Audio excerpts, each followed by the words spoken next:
तर एकीकडे हे सगळे आरोप प्रत्यारोप आपण पाहत होतो आणि लोकसभा निवडणूक अगदी तोंडावरती आहे आणि त्या पार्श्वभूमीवर लोकसभा निवडणुकीच्या पार्श्वभूमीवर मंत्री असतील किंवा नेते आपापल्या आघाडीच्या उमेदवाराच्या विजयासाठी मैदानात उतरलेले आहेत। ठिकठिकाणी उमेदवारांच्या प्रचार सभा सुरू आहेत। अशातच कोल्हापुरात संजय मंडलिक यांच्यासाठी हसन मुश्रीफांची सभा पार पडली।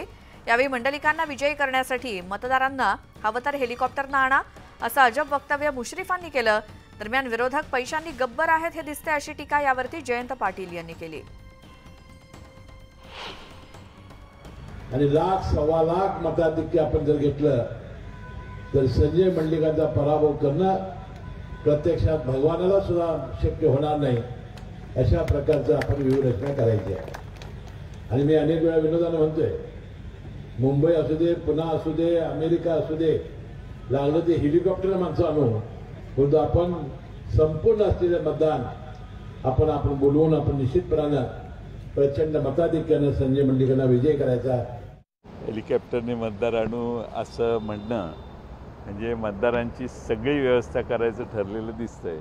हे भरपूर गबाड दिसतंय, त्यामुळं मतदारांना हेलिकॉप्टरने आणण्याची तयारी दिसते। आणि किती आमचे विरोधक पैशाने गब्बर आहेत आणि किती प्रचंड मोठी त्यांच्याकडे ताकद आहे हे दिसतंय ना। बडे लोक बडी बातें, मोठ्याच लोकांना हेलिकॉप्टर सुद्धा, त्याच्यामुळे मोठे लोक, धनवान लोक हेलिकॉप्टर वगैरे त्याच्यातून प्रवास करायला किंवा त्याच्यातून फेऱ्या मारायचं, हे हेलिकॉप्टर अनेक लोक वेळ वाचवण्यासाठी नेते वापरतात हे माहिती होतं आम्हाला, किंवा अनेक वर्ष सगळ्याच पक्षाचे सगळेच नेते करतात।